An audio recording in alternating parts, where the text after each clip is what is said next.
and welcome to the first episode of The Next Session. This is a podcast dedicated to giving role-playing game advice to, new and experienced game masters, hopefully all over the world. Anybody who is stuck in their story, anybody whose plots have gone haywire, if your players have thrown you a curveball and you're like, where the heck do I go with this? This is the podcast for you. We're here to offer you that advice, help you get on the next step, and help you plan for your next session. So without further ado, I guess we'll jump right into it. Well, who are you? Well, I'm Adam Johns. I'm an experienced game master. I've been playing role-playing games for 25 years now. But what I'm most well known for is that I'm the executive director of a nonprofit called Game to Grow. And it is a nonprofit that's dedicated to using games of all kinds for therapeutic, educational, community growth. And really, Game to Grow is most well known for its ability to use role-playing games for therapeutic growth for kids and teens, especially on the spectrum, really building around social skill development. And I'm Allysa Johns, and I'm your wife. No. Well, I am your wife, but I am also a master electrician for theater. I've been working in theater for many, many years. I know my way around a good story, and I've also been playing role-playing games on the side, not professionally, but for fun. A little known fact that a lot of the public shows that I do, Allysa helps me plan for. And as we've been spending a lot of time doing that planning, we realized that might be actually really helpful advice for a lot of other game masters out there. So that's why we started this podcast. Well, also because we've reached the stage in quarantine where we think we can start a podcast. Yeah, for anybody listening to this well into the future, this is the late stages of hopefully late stages I hope so. of COVID-19 quarantine. So we're happy to welcome you to our quarantine zone. Welcome to our quarantine zone. So yeah, let's get started. We have a segment called Next Session Help. This is where you can write in your questions for us, and we will discuss and try to answer as best we can. But until we actually have people asking us direct questions, we're pilfering questions from Reddit. That's fun. Yeah, or all over the internet, really. So please write your questions to us. We would be very happy to answer them. But in the meantime, I think we have a question from the internet. Yeah, so this question comes from user Special Agent Steve. 5 out of 6 players are werewolves, and they don't know it yet. The full moon is in 2 days. I need some good ideas for a session. So I really like this question because, one, we actually ran a plotline very similar to this in one of our Game to Grow groups. But also because what is the circumstances in which 5 of 6 players are werewolves and they don't know it yet? Well, don't worry, because Special Agent Steve goes on. Oh. I guess I should be more specific, he says. Out of the crew of 7, 1 non-player character and 6 player characters, 5 players and the NPC are werewolves. They know that the NPC is a werewolf, but he's a friend. They've been trying to take precautions necessary to keep him with them. And about 5 sessions ago, some hints were dropped that made 2 of the players suspect that they might be werewolves. They will probably set sail soon for a new island. I'd rather not have them change on the boat. The full moon is exactly a day and a half away. I'm open to ideas. To clear things up, the players rescued this NPC from being stranded on an island. This island has a mysterious stone altar, and this specific altar is related to a god demon directly linked to lycanthropy. After seeing the altar absorbs some liquids, the players bled themselves on the altar, all except one. In this world, it can spread from one to the other, but this is its source. They were all essentially alpha werewolves, given power directly from a god, demon, whatever. Can I just say that the moment in the game where all of them spilled some liquid on the altar and saw, oh, it's totally absorbing this liquid. What should we do? Yeah, let's bleed on it. Let's go ahead and all bleed on this altar. And then there was one person who said, I think this is maybe a bad idea. Maybe they spit on it, but it wasn't working. Oh, that was like, their solution. They were like, I'm not gonna bleed on this. I don't like needles. I'm just gonna spit. I want to join the blood pact. I like that you imagine that everybody like very safely brought out some sterilized hypodermic needles in order to bleed on this altar. That's disgusting. So okay, so first of all, Special Agent Steve, 5 out of 6 of your players don't know they're werewolves, which to me says that you're going to turn them into werewolves without them knowing, which doesn't sound like a good idea. Oh, no, that sounds great to me. Really? Oh, yeah. One of the things that a lot of new game masters sort of make the mistake of is not pushing consequences on your players. This is a perfect consequence. Your players made a bold decision to bleed on an altar that they found in the middle of nowhere. And it's a perfect opportunity to provide a consequence to that action that pushes them down an interesting story path. But doesn't that take away their agency as players if suddenly you're going to control them as a werewolf? Or... That is the important part and the important distinction that you need to make here. I would take away the control of the players when they are in werewolf form, but I would also make it really clear that those are moments that we're going to kind of barrel past. They're cutscene moments more than they are moments where the players have to keep sort of responding to what's going on. Okay, so these are cutscene moments. How would you handle their change? So we had a similar campaign where, not quite the same, but we did have a group of players that all turned into werewolves. And it was the result of an experiment that was being performed where the players got sort of wrapped up in the middle of the experiment. And they thought that part of the experiment was they were trying to find people who were immune to lycanthropy. And the players immediately thought that they were some of the people who were going to be immune to lycanthropy. They escaped from the experiment. But then what happened was it turned out they weren't. So they weren't the special people who were immune. This is very telling for the times right now, I'm just saying. It totally is. Although this all happened this was several years ago, so this all happened long before COVID. And the way that we did it was basically that they all went to bed and then they all woke up in a brand new place with all their clothes covered in blood. And they had no memory of what had happened the previous night. So you pulled a hangover. Yeah. And then they had to put together the pieces. And they figured it out pretty quick. I mean, they knew that lycanthropy was a thing that they were dealing with, and they figured out what was going on. But now they had to deal with the sort of, what do we do next? And they knew maybe they had done some really terrible things, and they had no idea what those terrible things were or how they were going to stop themselves from doing that the next time around. Mm. And that led to a really interesting plot line, because now you have, theoretically, a month or several weeks before the next full moon. What are you going to do? And that leads to a very interesting sort of ticking time bomb of a clock. And you can set this up where you can really use the loved ones, the what we often call the knives that the players have handed to you. Oh, right. That you can use to sort of stab them in the back. So the people that the players really care about. And the really interesting twist here is that one of the players is not a lycanthrope. Right. In Special Agent Steve's campaign here. So the really interesting question is, if this was all the players, I would do it exactly like that. Right. They all black out, they all go to sleep, then they wake up, and some terrible things have happened. And I would make a really clear list in your mind of what your players are ready to have in the way of gore and violence and etc. You want to speak to the player base that you're working with. But you can play that in a lot of different ways, and you can play that in a lot of really fun ways, even with players that are not ready to have a substantial level of gore in their game. Okay, so here's what I think I would do. Have the players make new characters. Next session, you're going to make new characters. We're going to try something new. We're going to do a one-shot. I'm not ready to move on with the werewolf scene. We're going to do a one-shot. Have the players make new characters. And then they're going to all come into this town. And this town was attacked by monsters. And they have to go hunt the monsters in the town. And they are hired by the one player character who is not a werewolf to go help find his friends who are missing. And suddenly these new characters are on the other side of things, trying to figure out the mystery for them. It's not the werewolves. The werewolves woke up somewhere else, or maybe they got killed, or who knows. But now they have new characters. It's kind of a weird, funky thing, but they get the other side of it.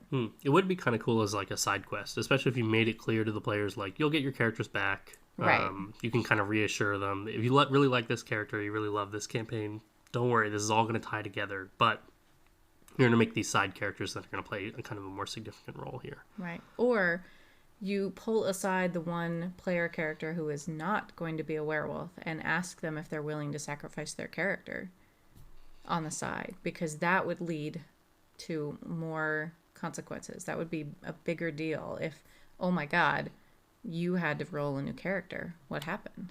I think the way I would actually do it with the one player who's not a werewolf is I would have them wake up after everybody else had transformed. And then they basically, like, everyone else is gone, and you go through a scene with just them, figuring out that everybody else is a werewolf. And then I would sort of cut to the end of the night.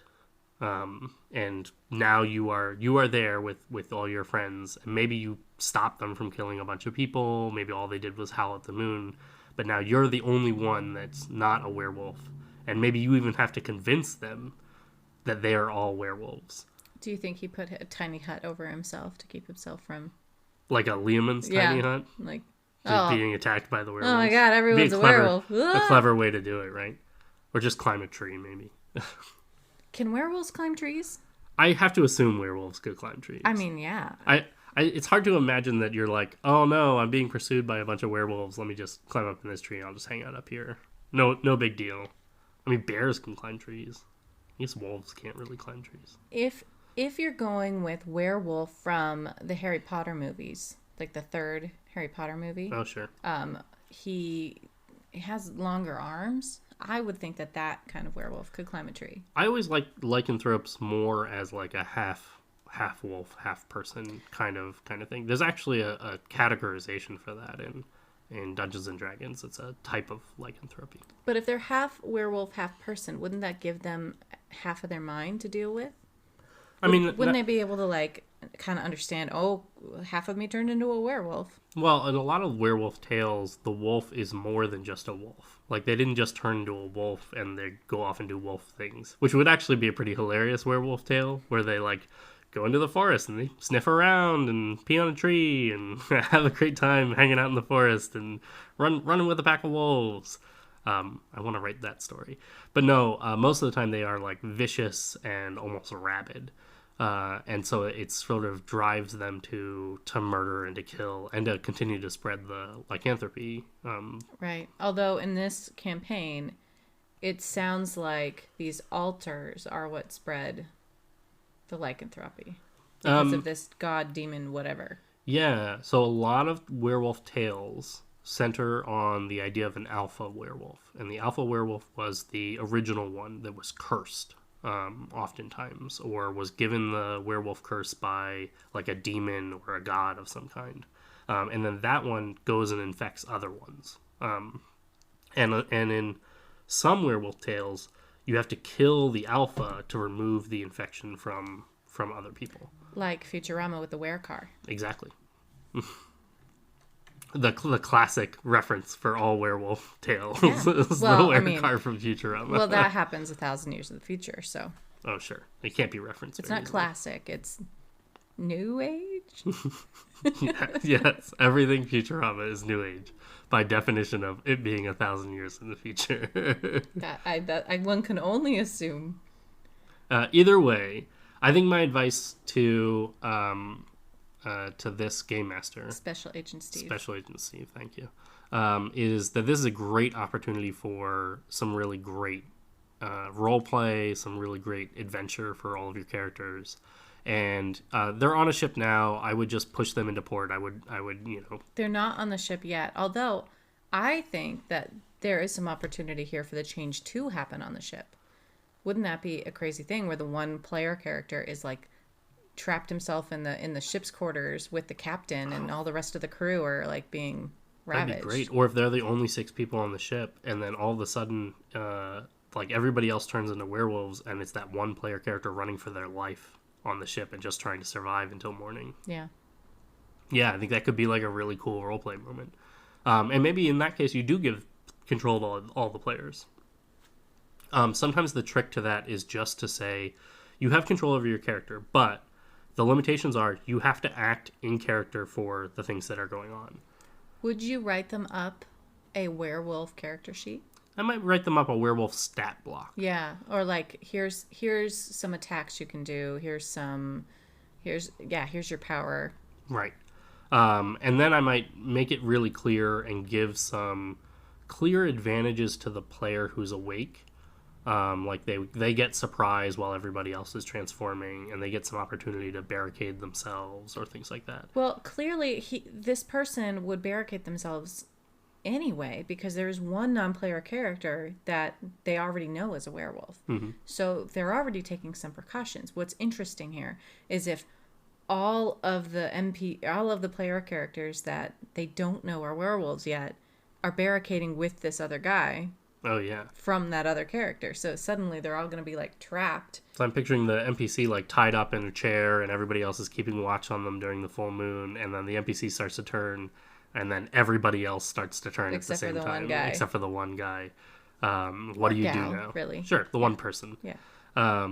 And I think that would be a really interesting. I might just play that all out as it stands. Although one of the things that could be really useful here is to let all the players know where the end of the whole scene happens. Okay. This is a trick that's surprisingly underused by a lot of game masters. Remember that this is a storytelling game, and although there's dice rolls and although there's randomness built into the game, you can also sort of determine where the end result is of the scenes that you're playing out. So you can say, look, we all know you're going to beat the big bad guy here. Like, that's going to happen. Otherwise, this would be not a very interesting story. But you're also all going to get really beat up in the process. So let's play this out and give the players back some agency in the storytelling process, knowing that they also know where the direction the story's going to go, where the story's going to wind up. That can do a lot for setting up really cool scenes. And sometimes will help some of your players try not to win so hard at the game. Try not to break the game in a way where they are trying to use the mechanics to get the biggest advantage. Because all of a sudden they now know where the scene is going to end, and their advantage doesn't mean anything. What means the most is making an interesting scene. I like that. You'd be surprised what you can live through. Sure, it could be an interesting way to do it. You could even play out that whole scene without hit points, which I think would also be really interesting. So anytime the werewolves go after the player, you're not really reducing hit points. The werewolves aren't really doing hit point damage. Instead, they're getting closer and closer to getting a slice or a gash or something that might turn them into a werewolf. Are werewolves killable? In Dungeons and Dragons, yes. Okay. So if you killed a werewolf in Dungeons and Dragons and didn't get sliced or bit in the process, you wouldn't become a werewolf and you would stop that werewolf. Yes, I believe so. Okay.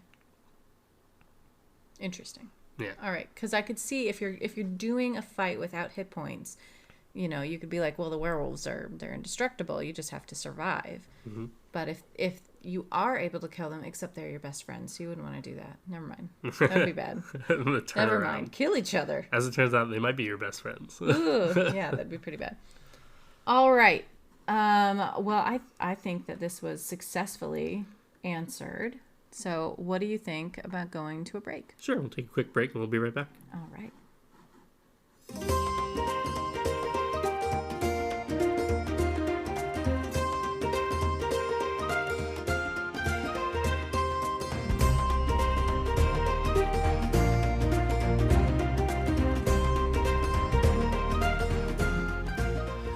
And we're back.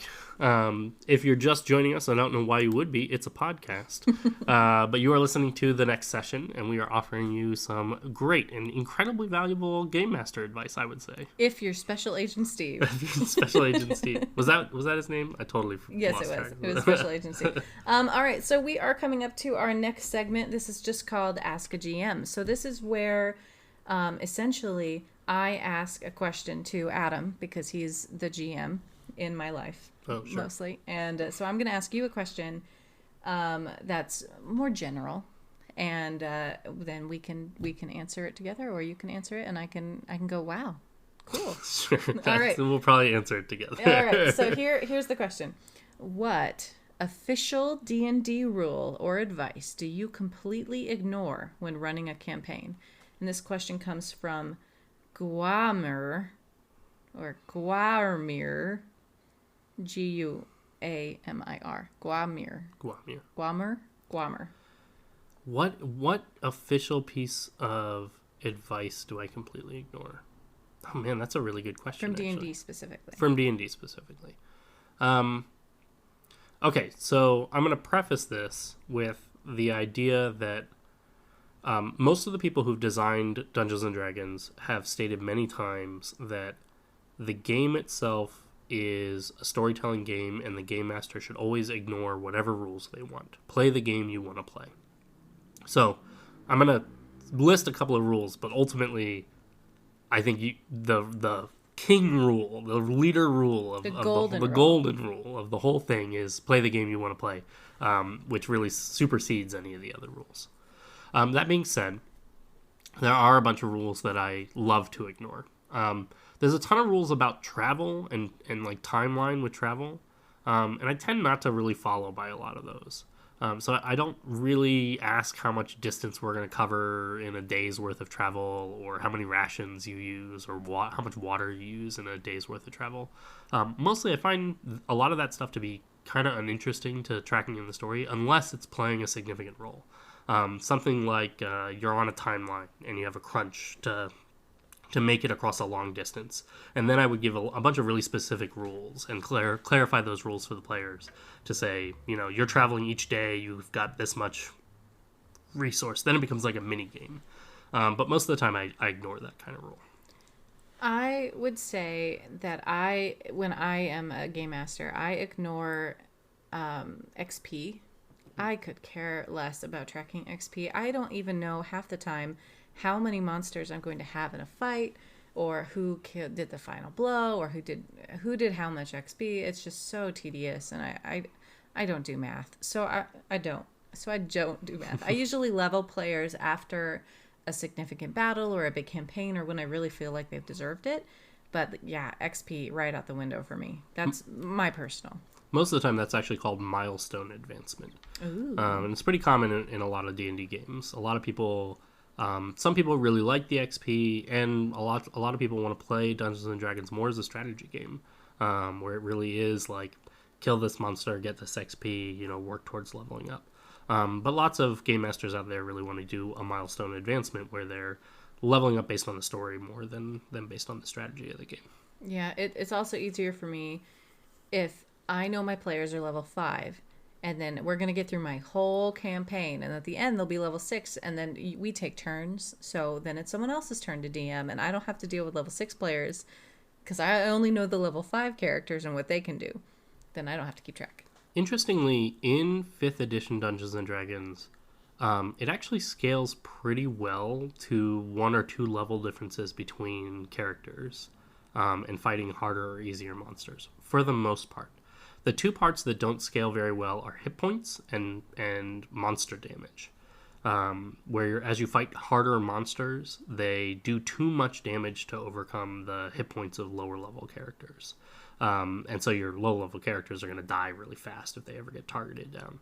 But a lot of that can be overcome by a good game master who knows how to fudge dice when you need to. Maybe the monster didn't do so much damage against that particular player, or target the right kinds of players in the monster's strategy of attacking.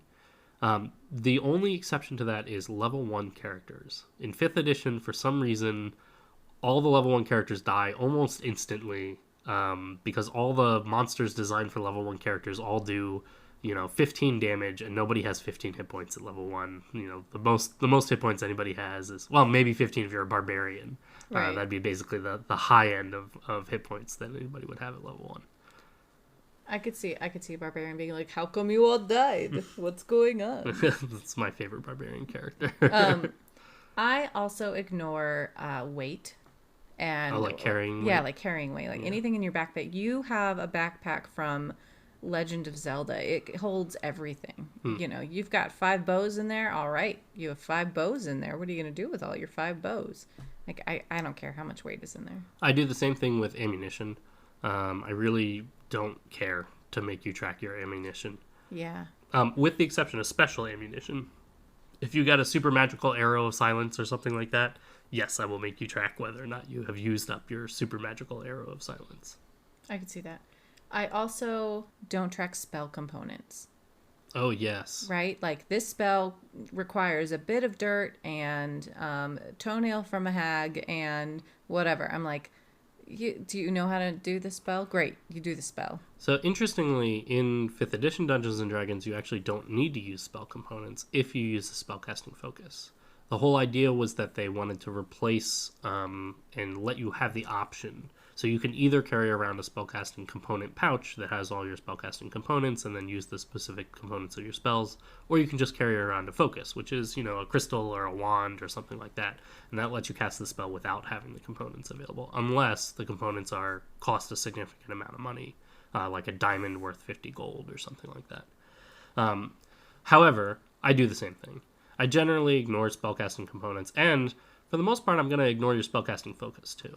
If you say, I'm a wizard and I shoot all my spells through laser beams that come out of my eyes, I just think that's cool. Awesome. That's your spellcasting focus is, do you have your eyes open? You are Cyclops from the X-Men and you are shooting beams of spells at people. That sounds like an awesome and super fun character. But would Cyclops instead be Biclops? Because he has glasses on? Because he has 2 eyes? Because he has 2 eyes. Bicycle, well, 2. Yeah, I guess so. I mean, he had 2 eyes in the comics, too. Did he? He did. He just had a visor that just looked... Have you seen his eyes? Yes. Does he ever take his visor off? Yes, he does. I've seen Gordy's eyes. He wears glasses for like a huge portion of the movies and the comics. Nah, I don't remember that. All right, that's fine. Either way, I want to really allow for the opportunity for the role play to happen. And I'm not opposed to the idea that, like, I want to use a wand, and the fact that I am a wizard, I want to go classic wizard style or classic Harry Potter style, and I want to have a wand, and I want to cast my spells that way. Awesome. Do that then. But I'm also not going to hold it to any character to say, well, if you don't have your wand on you, you're SOL, man. You're not going to get any spells off now. That just seems unnecessarily restrictive. Well, unless it's epic, if it's more intense, if they knock your wand out of your hand, wouldn't that be a major thing in a fight? Sure. I guess if I had a player that knew that they were depending on their wand, just like the Cyclops character, and then all of a sudden I put them in a situation where they have to be blindfolded. Yeah. And I would hold them to that. I want to allow for the fact that the restrictions you've placed on yourself from a role-playing perspective can play into the character that you are. The knives. Exactly. Yeah. That we talked about earlier. This opportunity, all the stuff that you create in your background, all the stuff that you create in your characterization, those are little opportunities that the game master can use to motivate you one way or the other, or to make things more challenging if the situation were to come up. I like it. Did we answer the question? Oh, there was one last other thing. I don't make any of my players keep track of their backpacks. You think about you're an adventurer that's traveling out in the world, and you've got your sword at your side, and you've got your shield and your heavy armor. You're also carrying a backpack that must be just the size of a small boat because of all the stuff that you have in it. Yeah, and with food and water, too. I just assume you have food and water. Right. And I don't ever ask, like, oh, the combat started. Did you take your backpack off and place it on the ground carefully before you dove in and started fighting those gnolls over there? No, I'm not going to ask that. I just assume, just like the weight aspect to it, that in general, you've got it all and it just exists in some... Every backpack is a bag of holding. Yes, although this is a tricky subject. So yes, every backpack is sort of a bag of holding, except I never define it. Right, because as soon as you say it's a bag of holding, then players go crazy. Right. Everybody wants to use a bag of holding to solve every problem they've ever had. I tend not to give out a lot of bags of holding specifically to my players, because they always want to try to figure out some way to abuse the bag of holding, and then I have to constantly put down some kind of rules around what the bag of holding can and cannot do. Like people sticking prisoners inside of a bag of holding and then having to ask, how much air is in your bag of holding? Is this prisoner going to suffocate while they're in there? Oh my gosh. Or people trying to breathe underwater by sticking their head into a bag of holding or holding it up to their mouth while they're going underwater. And then once again, like, you have to define a bunch of stuff. I'm okay with problem solving creatively with magic items. That may actually be a segment that we end up doing. I could see that. But ultimately, I also want to be careful about all the magic items that I give to my players so that they're not using them as an end-all, be-all to solve every problem they come across. Awesome. Well, Guarmir, I hope that answers your question. And we are going to move on to our final segment, which is Use That Spell. Oh, I like it. Ba-da-ba-ba-bow. Use that spell. I kind of wanted it to be like a game show. Use that spell. Oh, yeah. Okay. So this is a segment where I, Allysa, am going to name a spell, and we're going to discuss different ways that we can use it. I do not know every spell like Adam does. I'm assuming you know every spell. I do not know every spell. Adam knows every spell. Very difficult. and I do not. So I am just Googling spells that I find interesting. And if I find a good one, then we're going to talk about it. And this one is called Witch Bolt. All right, I like it. Witch Bolt. Witch Bolt. Witch Bolt is a level 1 spell, casting time of 1 action, range 30 feet. It has components, and it concentration up to 1 minute is the duration. And here is the description. A beam of crackling blue energy lances out toward a creature within range, forming a sustained arc of lightning between you and the target. Make a ranged spell attack against that creature. On a hit, that target takes 1d12 lightning damage, and on each of your turns for the duration, you can use your action to deal 1d12 lightning damage to the target automatically. The spell ends if you use your action to do anything else. The spell also ends if the target is ever outside the spell's range, or if it has a total cover from you. Okay, so Witch Bolt is basically a spell that helps you save on spell slots. You get to use your action to cast some lightning damage against somebody, and then every action for up to a minute, if your concentration holds out, lets you continue to cast that same spell again and again, so long as you keep doing it. Yeah, I could see this. It's kind of like a breath weapon, like a, dragonborn lightning breath weapon. A little more powerful, though, right? Well, it only hits one target. So something to keep in mind is that it's not an area attack spell. It just really hits one creature. But you can change the target each turn if you want to. Okay. Well, I could see this being used as you would in a combat for sure, which is exactly its intention. But I could also see you trying to electrocute water with it. Like you have a pool of water and you have a bunch of enemies in there, or maybe there's some fish you're trying to fish. This is the dynamite method of fishing. Yeah, but lightning. Yeah. And you're like, okay, I'm going to cast a Witch Bolt and electrocute this body of water right here. I would definitely allow for that in my role-playing game experience as a game master. This master. is good. Should I try to find ways to break it and you tell me if I can? Yeah, I okay, love great. that. That'd be great. So what if I want to cast Witch Bolt and I have a friend who has a very shiny shield and I want to bounce my Witch Bolt off of the shiny shield and hit a different target? Yeah, I would definitely not allow that. Why not? Because metal conducts electricity, so I would probably make it so that if you hit the shield, you basically just electrocute your friend. Okay, no. This is a magic shiny shield. Is it a magic lightning reflective shield? Is there lightning reflection? I mean, sure. Why not? I would allow it if it was a specific shield that reflected magic spells. Okay. All right. That's good. Okay. I have a player character who is immune to lightning. Oh, yeah. Okay. So they are immune to lightning. I have Witch Bolt. I want to shoot the lightning at my friend and make this bolt of lightning between the two of us. And I'm going to send my friend into the next room through the door, open door. We can see each other, and intimidate everybody in there. Oh, yeah, I would totally allow for that. Okay, now... Moreover, if your friend wanted to then also shoot the witch bolts on their turn... Yes, that's exactly what I was going to say. I would totally allow that, They spread their fingers out, and they, when you... static electricity. Yeah, like you shuffle your feet on the carpet. Shuffle. And they just touch you and go, zap, shuffle. But it's 1d12 lightning damage. Yeah. Would it still be 1d12 lightning damage if it had to go through my friend first? I'd probably say yes, although it might depend on the circumstances. The other thing that I might allow something like that to work for is if somebody came up and hit your friend with a sword, what happens then? Do they then get shocked backwards and blown across the room? Which would be a really cool thing. I'd allow that kind of thing if it was a strategy that was being used on a particular room.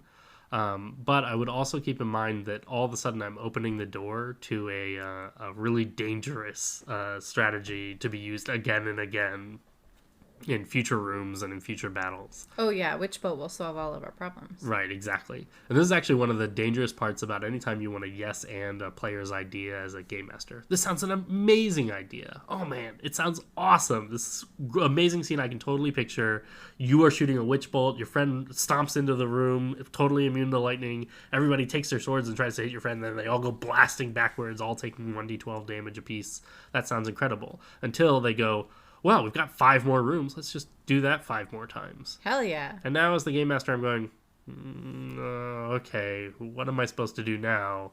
Is that really what happens 5 more times in all of these different rooms? And the players just stomp through the rest of this dungeon? Which would be both maybe satisfying for the players on some level, but it wouldn't really present any additional challenge. And it certainly doesn't tell a good story.